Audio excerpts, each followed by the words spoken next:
পিলখানা হত্যাকাণ্ড মামলায় নিরপরাধ বিডিআরের মুক্তি ও মিথ্যা মামলা বাতিল সহ ৩ দফা দাবিতে আজ দেশের বিভিন্ন জেলায় মানববন্ধন করেছেন চাকরিচ্যুত বিডিআর সদস্য ও কারাবন্দী বিডিআরদের পরিবারের সদস্যরা।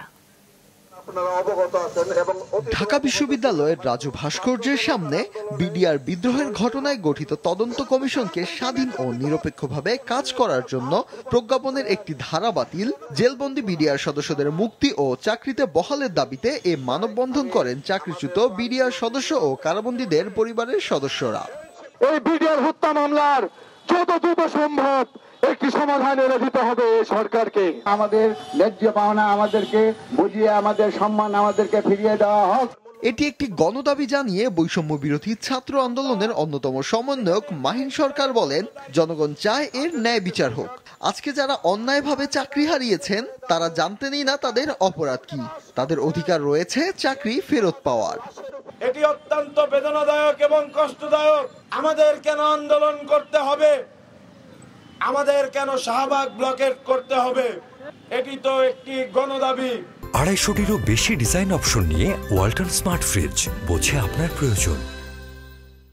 শুধু ঢাকাই নয়, দেশের অন্যান্য বিভাগ ও জেলাগুলোতেও মানববন্ধন করেছেন চাকরিচ্যুত বিডিআর সদস্য ও কারাবন্দী বিডিআরদের পরিবারের সদস্যরা। বিডিআরের 18,500-এর অধিক জন চাকরি হারিয়েছেন, বন্দী রয়েছেন 834 জন জানিয়ে বক্তারা অবিলম্বে তাদের মুক্তি ও চাকরি ফেরত দাবি করেন। অন্যায় শিকার হয়েছে আমরা, সেই অন্যায় থেকে সেই বিচার থেকে আমরা মুক্তি পেয়ে আমরা যাতে আমাদের চাকরিতে পুনর্বহাল হতে পারি, আমাদের সুযোগ সুবিধা সহ আমরা যাতে পেতে পারি, এই উদ্দেশ্যেই আজকে আমরা এখানে দাঁড়াইছি। এ সময় বক্তারা তাদের চাকরি হারানো পরবর্তী সময় এবং জেল জীবনের দুর্বিষহ অভিজ্ঞতার কথা তুলে ধরেন। কেউ ভ্যান চালাচ্ছে, কেউ রিক্সা চালাচ্ছে, কিন্তু আমাদের তো এই জীবন না।